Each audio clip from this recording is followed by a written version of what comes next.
मुख्यमंत्री डॉक्टर मोहन यादव ने अवैध कॉलोनियों को लेकर एक आदेश जारी किया और इंदौर की एक ऐसी अवैध कॉलोनी पर इंदौर नगर निगम की टीम कार्रवाई करने पहुंची। लेकिन जैसे ही इसकी जानकारी महू विधायक उषा ठाकुर को लगी तो वह मौके पर पहुंची और कार्रवाई को रुकवाया। इस दौरान बड़ी संख्या में रहवासियों ने क्षेत्रीय पार्षद पर 5 लाख रुपए मांगने के आरोप भी लगाए हैं। बता दें कि यह मामला इंदौर के एरोड्रम थाना क्षेत्र में स्थित मारवाड़ी अग्रवाल कॉलोनी का है, जिसमें अब तक लगभग 100 मकान बन गए हैं। और पिछले दिनों डॉक्टर मोहन यादव ने जिस तरह से अवैध कॉलोनियों के खिलाफ कार्रवाई करने की बात कही थी, उसके बाद इंदौर नगर निगम ने मारवाड़ी अग्रवाल कॉलोनी में रिमूवल की कार्रवाई के फरमान जारी कर दिए और आज सुबह ही नगर निगम की रिमूवल की टीम मौके पर पहुंची और रिमूवल की कार्रवाई को अंजाम देना शुरू कर दिया। इसी दौरान जानकारी मिलने पर महू विधायक उषा ठाकुर मौके पर पहुंची और कार्रवाई को रुकवाया गया और साथ ही इस पूरे मामले में संबंधित अधिकारियों से जानकारी भी ली गई। वहीं सूत्रों की माने तो यह पूरा विवाद दो नेताओं के आपसी टकराव से पैदा होता दिख रहा है। इंदौर के राजनीतिक गलियारों में यह चर्चा है कि उषा ठाकुर और मंत्री कैलाश विजयवर्गीय की पिछले दिनों बंद कमरे में कहासुनी हो गई थी। विवाद का कारण यह बताया जा रहा है कि कैलाश विजयवर्गीय ने पिछले दिनों महू कांग्रेस के कुछ कार्यकर्ताओं को विधायक उषा ठाकुर को जानकारी दिए बगैर ही बीजेपी ज्वाइन करा दी थी। इसी बात को लेकर दोनों के बीच कहासुनी हो गई।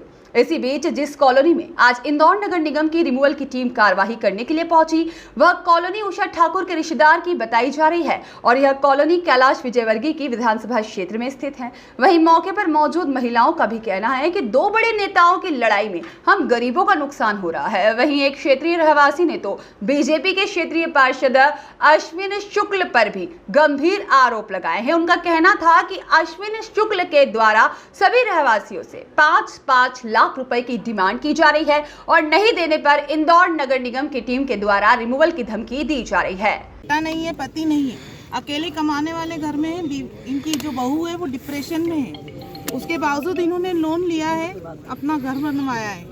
ये कहाँ जाएंगे? क्या सभी कुछ हो गया? अभी ये मारवाड़ी कितने लोग यहाँ पर रह रहे हैं कॉलोनी में अभी तक? कम से कम 100-150 मकान बन चुके हैं और सभी को फरमान दे दिए तोड़ने के। सबको दिए ना, सबको दिए, चिपका के चले गए। 300 परिवार है कम से कम। 3 दिन से सभी लोग नगर निगम के चक्कर काट रहे हैं अपने अपने मकान को बचाने के लिए। 3 दिन में कुछ नहीं होता है, त्योहार का टाइम है, बच्चों के एग्जाम चल रही है। क्या कहना है आप जिन लोगों के पास गए थे? जिन लोगों के पास गए थे उनका क्या कहना है? उनका ये कहना है कि हम अभी हमारे तो ये स्थिति है कि अश्विन शुक्ला जी हमारे पास नहीं आए। किसी ने उनको देखा तक नहीं है। इतना बड़ा मैटर होने के बाद है ना, मैटर इतना बड़ा मैटर हो गया है और ये लोग मरने के लिए तैयार है अपने मकान के लिए। तो क्या उनके पास 2 मिनट का टाइम नहीं है? आकाश विजयवर्गीय के पास भी गए थे आप?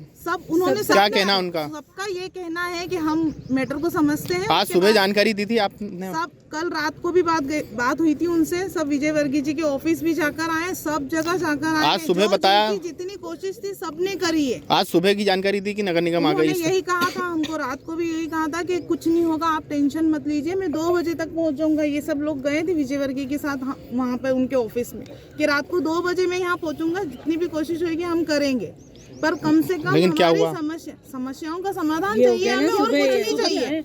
आपकी जो पर्सनल लड़ाई है वो अपने पास रखिए, हम गरीबों का नुकसान मत कीजिए। किसकी लड़ाई? किसी की भी लड़ाई हो वो उनसे आप पूछ सकते हैं, आप उनसे भी पूछिए सवाल कि क्या बात, किनसे लड़ाई हुई? किसी की भी लड़ाई हो, कुछ भी हो, लेकिन हम ये घर नहीं टूटने देंगे। आपका नाम बता दीजिए। निर्मला दीदी, मारवाड़ी अग्रवाल को आनंद फानन में तोड़ने के फरमान नगर निगम ने जारी कर दिए है। आप मौके पे पहुंची, क्या अधिकारियों से बात हुई? मैं यही कि भाई कोई जिम्मेदार अधिकारी मौजूद होना चाहिए। और नागरिकों ने बताया कि उनके पास रजिस्ट्री है, पंचायत से नक्शे पास हैं, 2014 से वो नगर निगम में टैक्स भरते हैं। और कॉलोनी के अध्यक्ष चौहान साहब का फ़ोन आया कि साहब हमने जो कॉलोनी सेल है उसमें इसको वैध करने के लिए जो 100 कॉलोनियों की सूची बनी है नगर निगम की, उसमें ये शामिल भी है। बैंक ने इन लोगों के लोन पास किए। ऐसे निम्न मध्यम वर्गीय लोग बड़े मुश्किल से जीवन में अपने घर का सपना संजो पाते हैं। उनके इस प्रकार की कार्यवाही हो जाना ये बहुत ही चिंताजनक विषय है।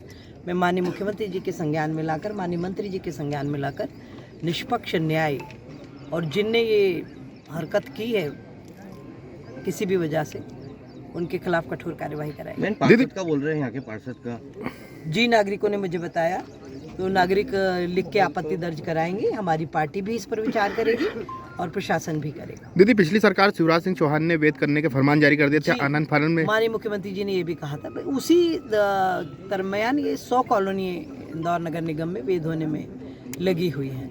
लेकिन कहीं ना कहीं दीदी, जो संगठन है बीजेपी के जो लोग हैं वही लोग कहीं हरकत करके ये तुड़वा तो नहीं रहे, कोई गुटबाजी आपको कमजोर करने के लिए कुछ ऐसे लोग? देखिए, कोई किसी को कमज़ोर कर नहीं सकता, और जो सत्य की लड़ाई लड़े उसको तो दुनिया में किसी को कमज़ोर करने की दीदी जैसा प्रभु ने दी नहीं है। जैसा बताया जा रहा है कि कॉलोनी आपके किसी रिश्तेदार की है, जिसके कारण आप मेरे रिश्तेदार, मेरे सब जो चौहान साहब है, अशोक जी चौहान जी हैं, और इंदौर का और प्रदेश का हर भाई बहन मेरा रिश्तेदार है। हमारा रिश्तेदार है, जब तो आए। लेकिन क्षेत्रीय विधायक जो थे कैलाश विजयवर्गीय, वो लगातार निर्माण की बात कर रहे थे, लेकिन एक कॉलोनी पे ही अतिक्रमण की कार्रवाई शुरू हो गई। देखिए, उनसे भी बात करेंगे और ये सब जो नागरिक भाई बहन है उनके पास जाएंगे कि ये सब कागज़ हमारे पास है। राजनीतिक राग द्वेष या जिस प्रकार की यहाँ आके सूचना मिली, ये हरकत किसी ने भी नहीं करनी चाहिए। लेकिन कल रात में रहवासी आकाश विजयवर्गीय के पास गए थे, लेकिन उन्होंने मना कर दिया मदद करने से। नहीं, मना नहीं करा, उन्होंने बोला कि मना नहीं करा, उन्होंने सब बात करी सब अधिकारियों से। अभी अश्विन जी को यहाँ होना चाहिए था, होना चाहिए था यहाँ पे। आप सामने जाओ। ये फालतू लोग नहीं है जो यहाँ खड़े हैं, इनकी मेहनत की कमाई है। पता नहीं कौन सी कॉलोनी। मैं आपको एक बात आकाश जी ने मना नहीं करा, उन्होंने सभी अधिकारियों को फोन लगाया, हमारे को 1.5 घंटा। लेकिन आज क्यों नहीं आए आज क्यों नहीं आए यहाँ पर? सुना है जैसे ही सच्चाई जाएगी न्याय होगा, इन लोगों का कोई नुकसान नहीं हो पाएगा। ये ठीक, व्यवस्था पे भरोसा रहे। ये जो 35 साल पुरानी कॉलोनी है, जो पंचायत क्षेत्र की कॉलोनी है, ये पूरा क्षेत्र जो पंचायत के अंतर्गत आता था। आप जितनी आसपास की कॉलोनी देख रहे हैं, ये पीछे विद्या पैलेस और उस तरफ अशोक नगर है, क्या इसमें नगर निगम नक्शे पास करती है? ये पंचायत क्षेत्र की कॉलोनी जब 2014 में नगर निगम में आई, नगर निगम ने पहली बात तो इसके कागज दस्तावेज ही नहीं लिए। कॉलोनी सिविल डिपार्टमेंट को हम खुद ने जाकर वहाँ दस्तावेज सुपुर्द करे, और वेद करने के लिए जब 100 कॉलोनी माननीय शिवराज सिंह चौहान जी की सरकार थी, तो 2014 से लेकर अभी तक शिवराज सिंह चौहान जी की सरकार थी, और उस कॉलोनी को वेद करने की बात कही थी। और हमारे पास में पंचायत, लेकिन क्षेत्रीय पार्षद ने क्यों शिकायत कर दी? क्षेत्रीय पार्षद ने शिकायत नहीं कर दी। हर मकान वाले से 5 लाख रुपए की मांग थी, तो कोई कैसे करेगा? इतना गरीब जिसने लोन लेके मकान बनाया, तो 5 लाख रुपए कहाँ से देगा? किस बात के 5 लाख रुपए मांगे जा रहे थे? भ्रष्ट पार्षद है, आया ही नहीं, उसने सहयोग किया ही नहीं। जो हमारे मकानों पर नोटिस लगे हैं, उसका मेरे पास वीडियो है। वो वीडियो जिस तारीख का है, अधिकारी गरगट है, उसमें नोटिस लगा रहा है, पर नोटिस बैकडेट के, और मेरे पास वीडियो की जो तारीख है वो अलग है, और जो नोटिस पर तारीख लिखी वो अलग है। मतलब ये 5 लाख की मांग पार्षद अश्विनी शुक्ला ने की है, मुझसे की है। मैं सामने बोल सकता हूँ, आप या तो मेरे फोन का रिकॉर्ड चेक करो, अश्विनी शुक्ला के फोन का रिकॉर्ड चेक करा। किस बात के 5 लाख रुपए मांगे जा रहे थे? मकान ये तो बचाने हैं तो पैसे लगेंगे, और ये सभी लोगों से, मैं तो ठीक हूँ, इन सभी लोगों को वाया अपने पिट्ठू बेच के यहाँ से पैसे की मांग की गई। क्या आपसे भी मांगेगा? ठीक है, आपका नाम बता दो। ब्यूरो रिपोर्ट, सत्याग्रह न्यूज, मध्य प्रदेश।